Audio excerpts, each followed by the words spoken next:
Good morning, everybody, and welcome to another session of Virtual Kollel. This is Yisrael Levitt here, and I'm broadcasting from beautiful Hudson, Wisconsin, and just adjusting my camera a little bit there. And I wanted to go ahead and just welcome everybody again to another session studying together and learning together. And we are learning Megillat Eicha. We're learning the scroll of Lamentations, the Book of Lamentations. And this is the very, very sad, poignant, poetic, ironically beautiful, sometimes in terms of the imagery, or not the imagery, but in terms of the use of imagery. And ironically beautiful, the kina that is written, the lament that is written by the prophet Jeremiah, Yirmiyahu. And so what we've done thus far is we are in now chapter 4 of Lamentations, which is known in rabbinic literature as keynote, as Lamentations, and it's the language, the name that we get probably from Latin is probably oftentimes matches what the name is that different Sfarim, different books, the names that are given by Chazal, by our sages of blessed memory, usually give the names in Hebrew the same as they are from what we have in English in modern day from Latin. So for instance, let's see here, we say Vayikra, right? But that's not what Chazal says. Chazal says Torah Kohanim. It says the procedures of the Levites, and what do we call it in English? Leviticus, which I'm sure has something to do with the laws of the Levites. And many, many such examples are given. That's not always the case, of course, but anyways, back to the idea here that now we're in chapter 4 of Eicha, of Lamentations. And so let's go ahead and talk about all the previous chapters up to this point. So chapter 1, we saw that there's a mikonen, there's a dirger, there's a lamenter. And so what's happening is obviously he's opening up, asking the question, Eicha, how could this be that the city sits so desolate? How can it be that all the people that would go up to the city are no more, etc., etc.? And so it's really more so about the city itself, and it's about the city in terms of the destruction that the city is seeing. And then in the second half of chapter 1, the city speaks out for herself. Now in chapter 2, we really have a picture of what's happening to the people of the city. Just fixing things there we go. The people of the city, and it talks about their desolation, the people's desolation, etc. And chapter 3 is really the unique, the chapter that's very unique, even more so than chapter 5, which is not as we'll see in the same form as the first 4 chapters. The issue with chapter 3 that makes it so unique is it's autobiographical. And so it's Yirmiah, as we say, the prophet Jeremiah himself, who's coming out and speaking on his own behalf about a kind of twofold autobiography. A double entendre is in almost every verse, where he's at the one hand relating what the feelings are of the city, how and the people, how they were walled in, how God has walled them in with stones all around, how they're in a deep pit, how they're crying out in the black and night, and those kinds of things. However, this is all related, obviously, personally to Jeremiah, as he was somebody who was imprisoned. He is one of the Nevi'im, one of the prophets who was imprisoned for his prophecies. But why was he in prison? He was in prison because what had happened is in 597 BCE, the Babylonians had came, and they had a quiet conquest of Jerusalem, and they deposed the reigning king and Yechoniah, and they set up a puppet king, Mataniah, who was later called Tzidkiyahu. And Tzidkiyahu basically was a vassal king, and he had his courtier temple prophets, and so they were all had advised him to go ahead and make an alliance with Mitzrayim to allow to try and kick the Babylonians out. And Jeremiah was the only one that went against them, and so he was imprisoned for these prophecies, etc. Now that's all Jeremiah. That's what's happening in chapter 3. In chapter 4, what's happening is, as we'll see, we revert back to the people, but not only the people, but the aristocracy, and not only aristocracy, but the youngest of the aristocracy. And let's go ahead and take a look here also at the structure of chapter 4 in comparison to chapters 1 through 3. So as we said before, the all 4 chapters are abecedarian, cool word. They are Aleph, Beit, Gimel, Dalet, Hey, etc. So each verse starts with a different letter of the alphabet, the Aleph, Beit. And chapter 3, we have a triple acrostic, and so it's Aleph, Aleph, Aleph, Beit, Beit, Beit, etc. And so we pick up on that same, we go back to, I should say, the same acrostic as we saw in chapters 1 and 2. But another issue in terms of structure is meter. And so for that, let's go ahead and take a look back here at, let's see where I want to go. Give me a moment. Let's go over here. And so what we're going to do is we're going to take a look at the some of the previous chapters, and we'll take a look at how, give me a moment, there we go, at what the meter looks like. And so if I go back up here, let's just go back up to chapter 1, and we'll see, obviously from the very beginning. And I'm here because I want to go ahead and look at the Tamei HaMikra, the notes, the cancellation notes. And we'll look and see how there's an imbalance. So typically, the way that biblical poetry goes is that it has two sides to it, if you will. There's 2 halves to the verse. So there's one half to the verse, and then there's something called the netnachta, which looks a little bit like a wishbone-looking thing right here. And so I'll zoom in here so you can see this little wishbone looking thing right there on the word ka'almanah, on the noon of ka'almanah. Let me close that out there. Okay. And so it would sound something like this. Eicha yeshabedon, ayir batiyam, aisa ka'almano, rabati vagoyim. And so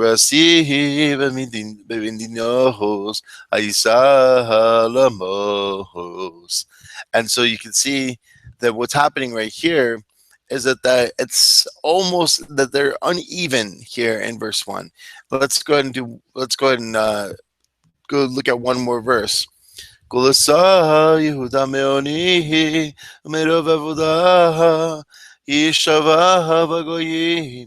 לא מצא מנוח, קורדיך השיגוה בין המצרים. And so you can see it's almost kind of like if somebody's out of breath and they're crying, they're like, they're wailing. And, so there's like no resolve, into their wailing. And so now what happens in chapter 4 is that's actually the meter reverts back to what we would normally want. I'm just, pardon me as I'm scrolling down here, to what we would normally think of. It reverts back to kind of a neat a neat poetic verse of two halves. And so, as we'll see in a moment, let's see, can I just go ahead and, yeah, there we go. I can just go straight to chapter 4. And so here, let's go ahead and get into the text. And you see that it also starts with the word Eicha, how, or how they translate it here, alas, I think. Let's see how they translate it. And yeah, so here they translate it as how dim, okay? And Eicha Yom Zahav Yishnei HaKesim Hatu HaKes Yeshav. Let me do that again. Eicha Yom Zahav Yishnei HaKesim Hatu Tishbachena Avnei Kodesh Berosh Kochotzos. And so you see that this kind of really this etnachta right here, this on the word hatov, really does break up the sentence into two equal parts or semi-equal parts. So let's go ahead and take a look at the context now. And I really like this translation a lot better over here. And so I'm going to refer to this page more here. And just for brevity's sake, I'm going to keep Rashi's comments off. I might go ahead and turn them back on, or turn them on when I want to go ahead and refer to something. Excuse me. There we go. So we'll keep it right there. Hopefully that's big enough for all of you guys to see. Eicha yu'am hazahav yishnei hakesem hatayv. How dim the gold has become, how changed is the fine gold jewelry. Tishta pechna avnei kodesh biroiv kol chutzos. The holy stones are scattered at the head of every street. Now, there's much here in this first verse. And so what we'll do is we will go ahead and consult both Rashi, and we'll look through the ArtScroll's translation of things as well. First of all, how does the ArtScroll translate it? It does use the word alas. The gold is dimmed, the finest gold is changed. Scattered stones are sacred stones are scattered at every street corner. And so the gold figuratively refers to the people of Jerusalem, according to Rashi and the Midrash and Ibn Yachya. It has become covered over, i.e. that's dull only in its external appearance and brilliance. And here, let me turn on the comments of Rashi for chapter 1 here. And then so the elegy was recited about Josiah, as it is stated, behold, it is written in the Book of Lamentations. And with it, he joined in the midst of the elegy the rest of the children of Zion. And so dim, yu'am here is not a common word, but we do find it, as you can see, Rashi says here in Leviticus 13:6, where keha is translated by the Targum as amya. Okay, not sure his comments right there. Let's see here.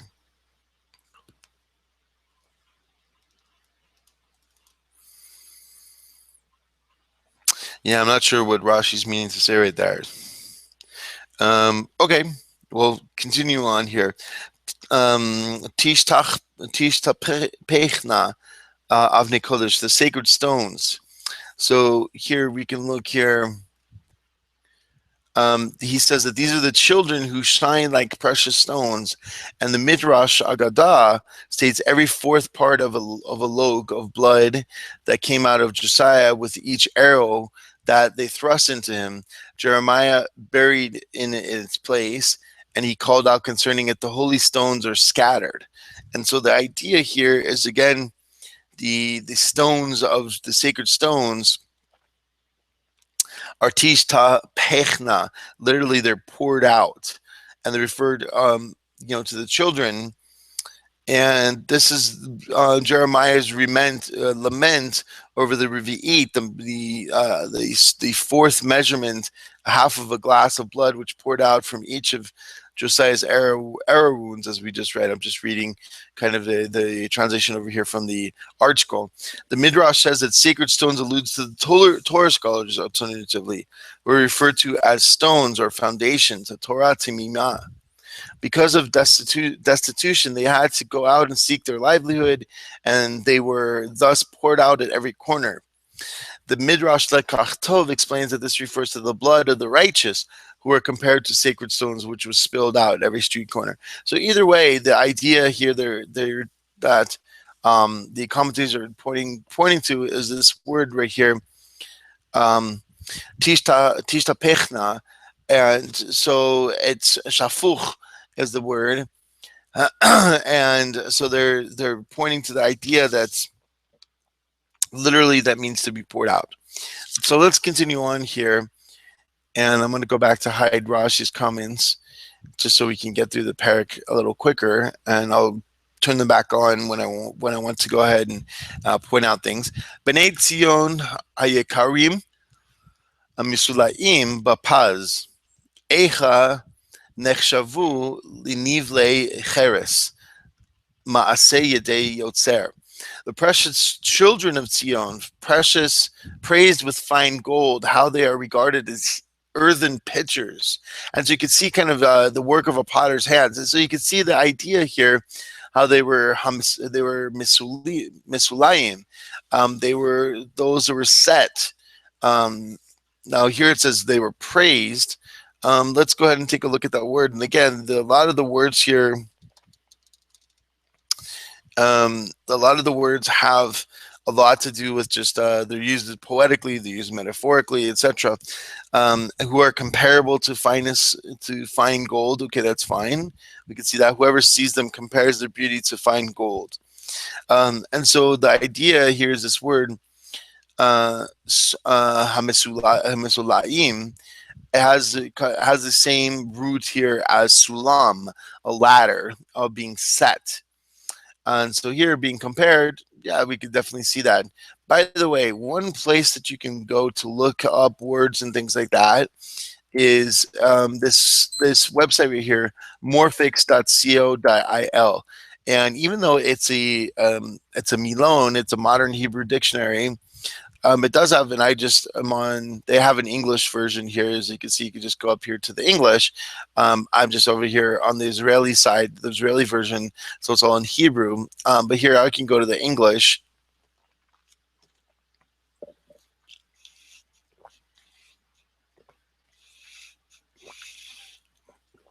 And so let me go ahead, and it is an Israeli site, so obviously there are still things, down here in Hebrew and everything like that. But if I were to take a word like this, misulaim, and if I were to paste it in there, showing you all the tricks of my trade here, it's going to give you a bunch of different definitions. But a lot of times it'll, like it does here, it'll give you a biblical version, and a lot of times it even in terms of biblical, it even just means like Mishnaic or even sometimes Talmudic. And so here it's a plate layer. So somebody who I guess lays plates, I don't know, maybe in some kind of construction setting or something. But you can see Sula also means to be weighed and against gold. And so this is kind of, weighted out, if you will. But that's a very useful site that you can kind of dump some words in there. There are other sites as well. Famously, Blue Letter Bible, which is a Christian site. And let's see here. I would have gone to it, but I didn't know if it was .org or .com. Okay, it looks like it's .org. And if I were to go ahead and just put, Lamentations chapter 4, verse 1 in here, and I don't really care about the English because obviously I'm looking at the Hebrew, so I'll just choose the first option that comes up here, the KJV.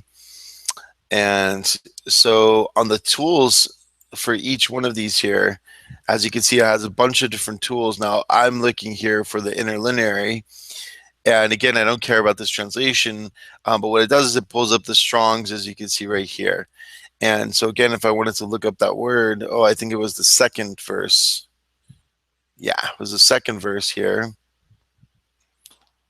And what it does, by the way, is it looks it up by the roots and comparable salah. And sometimes it has kind of a funny transliteration. So if I click on, obviously right here, I can get the Strong's versions of everything like that here. And so it talks about, to weigh, to be compared. And, I also have, I'm not sure how to pronounce this person's name, but he was another person who wrote a Hebrew Chaldean dictionary. And so, I can get his, his writing and everything like here. It means to suspend and balance, to weigh, that kind of a thing. And so here you can see how it can relate to a ladder that suspends you in the air.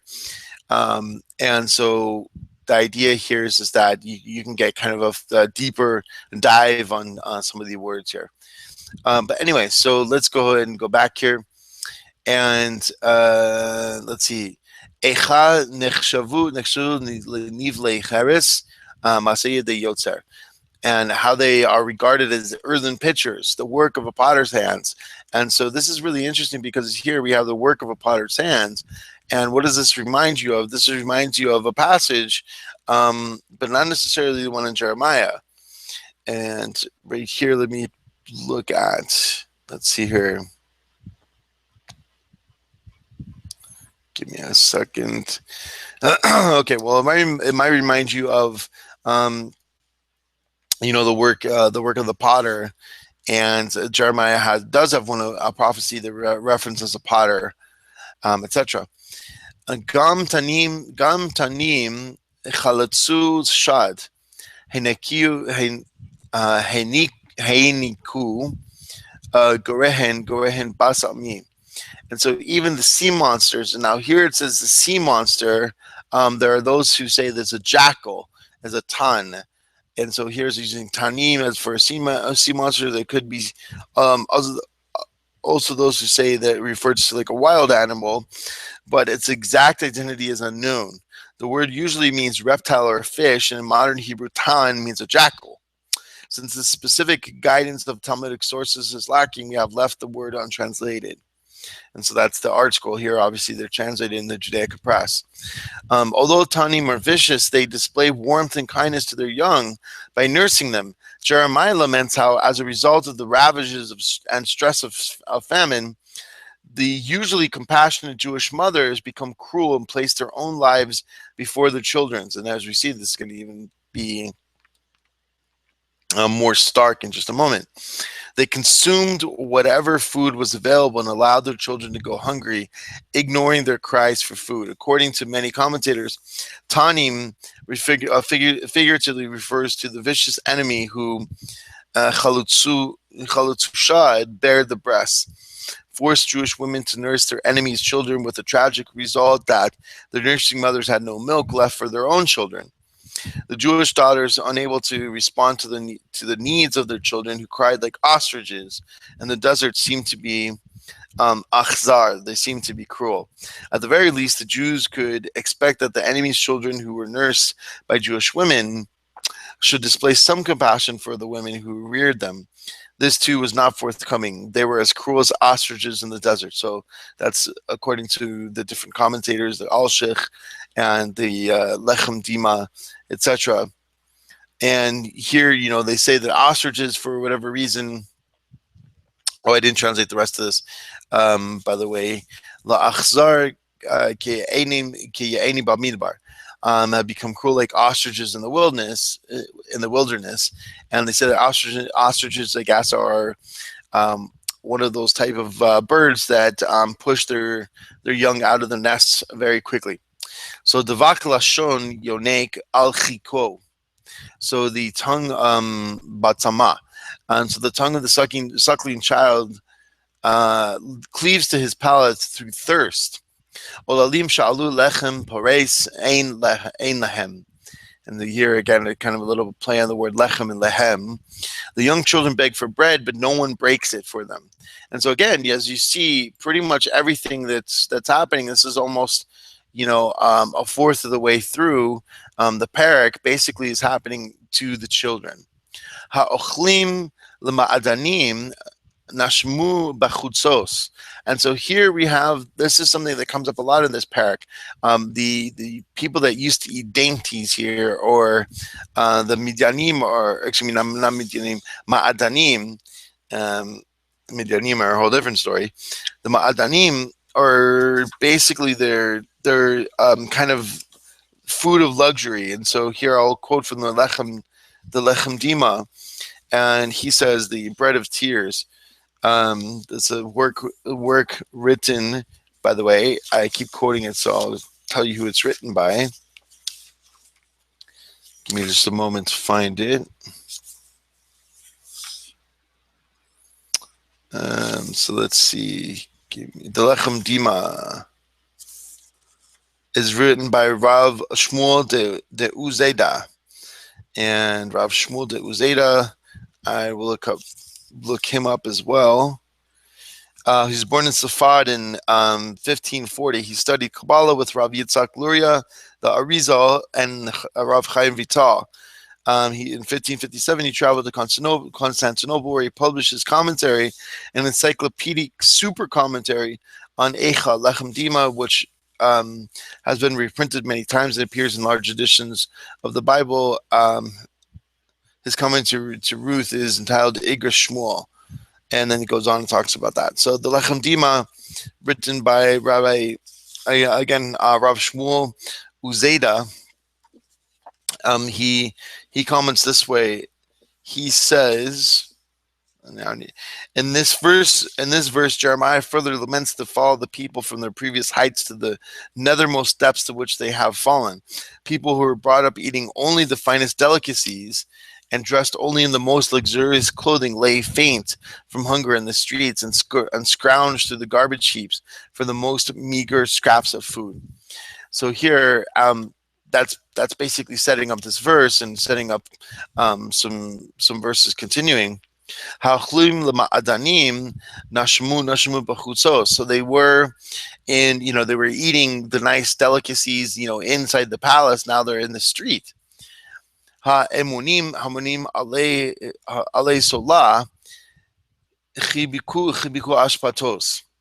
so they were reared in crimson, and now they're in the dung heaps, in the ashpot, or I should say ashpatot. And so let's look here at the next passage. Vayigdal avon basami. And so mechatas Sodom. So this is very interesting here, what happens. So the iniquity of my people is greater than the sin of Sodom. Now you would say the sin of Sodom, the chet Sodom, is a pretty big sin. And for this, I'll just come back here, and I want to address you guys in the camera just for a quick second here. So you say this is a really big sin, the sin of Sodom, because why? Well, obviously the whole city was destroyed.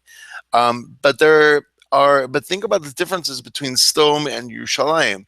So Sodom was in an instant, right? Yerushalayim, as we see, is going through this long, arduous, people that are wasting away in famine, and they're wasting away in hunger. And if you think about it, I mean, how long does that take? That takes, it could be for some people, a month or more. And so, for years, or not years, but for months and months and months, and maybe ostensibly, a few years, excuse me, what are we talking about? We're talking about the siege of Jerusalem. And so what's one way to conquer a city is obviously for, a full frontal attack, like we see in Sodom, a full frontal attack by the Almighty, of course. And so here it's, being attacked by the enemies. And one way to attack a city, by its, for its enemies to attack, is to siege it. And what does that mean? So they shut off everything around it. They cut off all the ties of the city to the outside, and the city obviously only has what's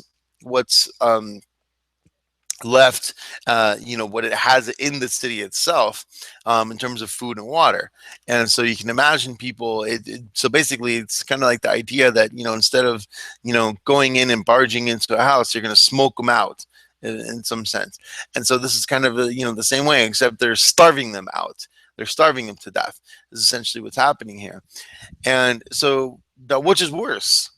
Is it better to be laid waste at an instant, or is it worse to kind of go on for day after day after day after day in hunger and thirst? I mean, you be the judge, but I think the second is far, far worse. And so what's happening here is just that it's comparable to Sodom. And so our master did this. He said, greater, Sodom and Tyre, he would say, will be judged less than you will be judged. When he was railing against the religious leaders, the religious aristocracy who weren't taking care of the people. And so you could almost hear that same kind of idea that our master echoed, perhaps, from what Jeremiah is saying here, that your sins are worse than Sodom's sins. Now, what was the sin of Sodom, by the way? So it's very controversial, but it says specifically in the book of Yechezkel, and it's Yechezkel Yudchet, I think, or thereabouts. But I'm sure you can Google it and find out for sure that there's a specific reference of Sodom, in the book of Ezekiel, where it talks about that they were not hospitable to those of the poor. So they neglected neglected the poor in their city. And so, as we see, to the angelic visitors, they were hospitable, etc. And perhaps it has to do also with some kind of moral breakdown in essence of the city, like we see in terms of a sexual moral breakdown. Unclear exactly how that works. It's never mentioned specifically in the text. There may be perhaps some allusions to it. Anyways, speaking of the text, back to the text. Let's go back here, and I want to try and see if we can get through maybe a couple more verses here. Maybe we'll try and see if we can make it halfway through, which I think would be a good goal. So let's go back over here. Let's see. V'yigdal avon basamid. So the iniquity of my people is greater. Mechatas Sodom, from the sin of Sodom. Hahafucha kamo raga, which was overthrown in an instant. V'lo chalu val yadayim, and no hands fell on her. So again, the idea here is that it was overthrown, immediately, and at the same time there wasn't anybody who came and murdered people and perhaps raped women and all these kinds of things. Zaku nizireha mishalag sachu mechalav. Her Nazarites are purer than snow. They are whiter than milk. Excuse me. They were whiter than milk. And so again, the idea here of purity, and in terms of the biblical understanding, is that of whiteness. It has nothing to do with skin color, but it has to do, obviously, with cleanliness and dirtiness, as we'll see in just a second. Admu etzem mipninim sapir gizrasam. Their appearance was ruddier than coral.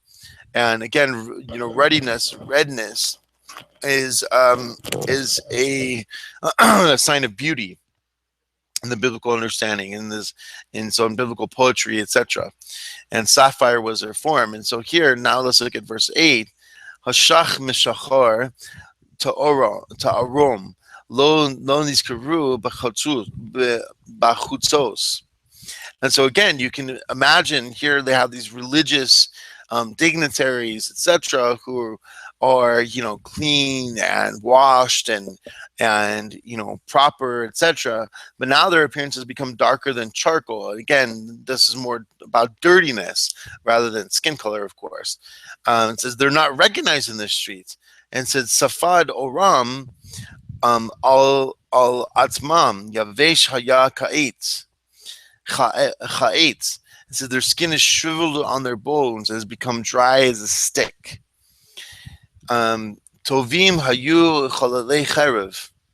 mechalei ra'av. And so it says, it's kind of a question: is it better to die by the sword or to die by starvation? Unclear. Some people would rather one for the other. Better off were the victims of the sword than the victims of hunger. Why? And here, so Jeremiah is weighing in. Why?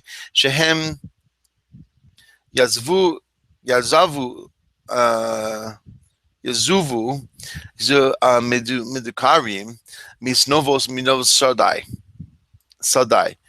For they ooze, pierced by the fruits of the field.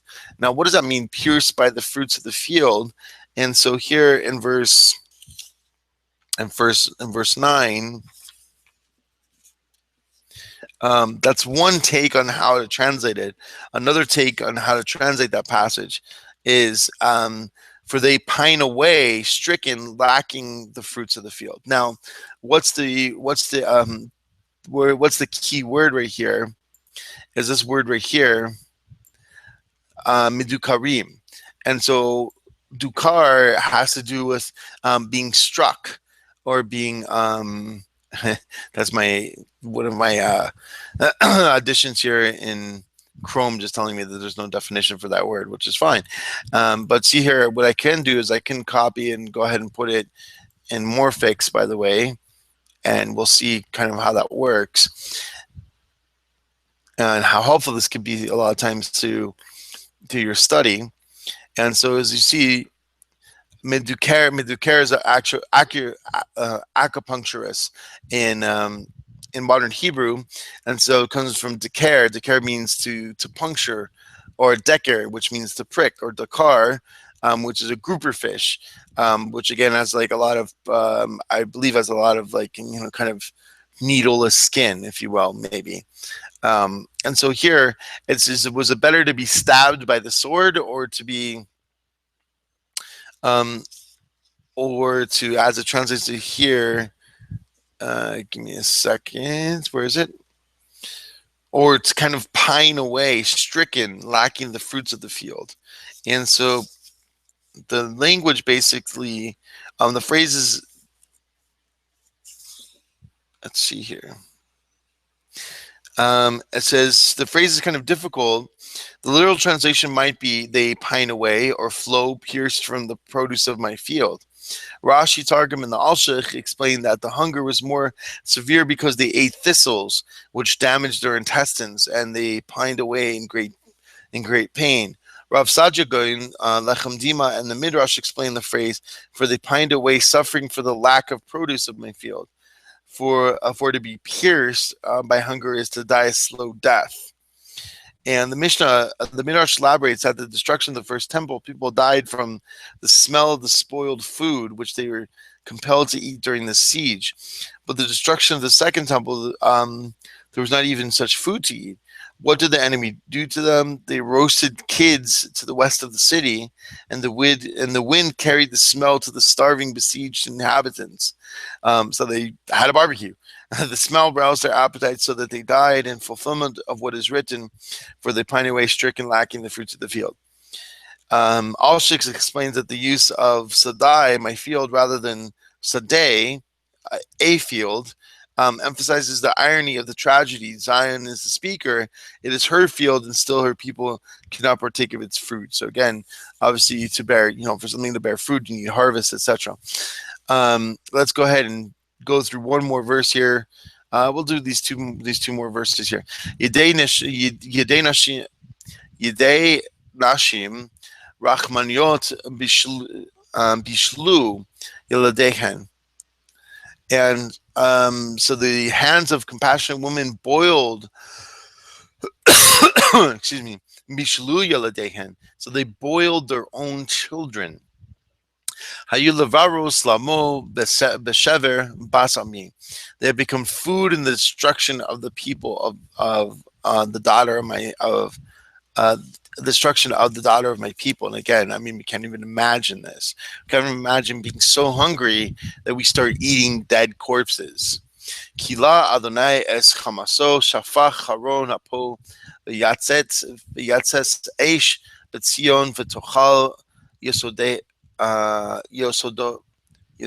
Yesodo Seha. So sorry about that. Some of the language is a little bit of a tongue twister. Let me read that verse again. Kila Adonai es chamaso. So Adonai has spent his fury. Shafach haron apo. He has poured out his fierce anger.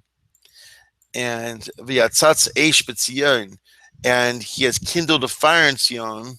V'tocha, and that has eaten yesodoseha. It has eaten her foundation. So here we have the unfortunate, other side of Hashem being an Eish Ochla, like the book of Deuteronomy talks about, that he's a consuming fire. Consuming fire, how? In the sense that he's consumed the city. And so much more could be said, but I'm looking at our time, and I want to keep our study sessions a little shorter. And so a little bit less than an hour here. So again, just very poignant pictures of, the youngest of this, the most helpless of Jerusalem here being talked about in terms of hungering and lavishing, excuse me, the lavish who was now ravishing in the I'm not getting those words right. The people who were wealthy, who were once wealthy, who had, the finest delicacies and the finest clothing, now are, languishing away. That's the word I was looking for. Languishing away in the street. And they were in the palace, and, they were protected and well fed and clothed well and clean and etc. And so now they're dying, blackened faced in the street, blackened from, the dirt and soot and whatever it is.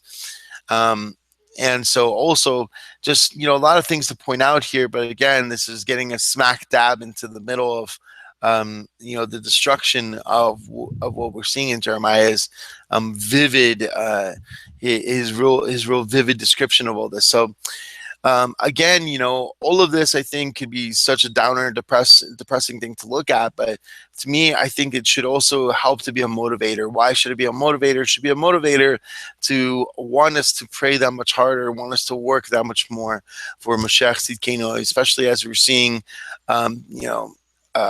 talking about white and black, now talking about skin colors, we're seeing just all of America, being torn asunder, by different demonstrations against police brutality and police, just horrible, not to get political, but horrible videos of police, of, people, suspects in custody, who were shot by police for who knows the truth, who knows what's what, but it just seems to, so much that there's an injustice. There's an injustice happening on both sides. The first injustice is that, it seems that there is an overpreponderance of people of color being unfairly treated, perhaps by perhaps by authority. Perhaps, I don't necessarily know all the statistics, but then again, it seems that in some of those communities, there's such a rampaging, growing amount of crime that's happening as well. And so there's underprivileged cities or whatever it is, whatever the case is that there our communities need help. On the one hand, whether there are injustices in terms of racism that are happening by those in authority, or whether injustices in terms of crime, happening in certain cities, or whether they're just being unjustly or unfairly singled out. Whatever the case is, as our nation is being torn in two. And so Hashem can look down upon us, and in the midst of this, that we're trying to learn, we're trying to move forward, we're trying to go ahead and cling to our master, we're trying to break our hearts for the things that break our master's hearts. And what breaks our master's hearts is that the city lays waste. And I say that even now that Jerusalem is being built up, however, that the government doesn't have full autonomy and doesn't have full sovereignty over all the parts of the nation, and that there's so many injustices and there's so many difficulties and clashes in the city itself, between those who are the religious, those who are the not yet religious, or the not so religious, however you want to say it. Anyways, our nation needs Mashiach, and this is what I'm getting to. Our nation here in America, the people of Israel need Mashiach.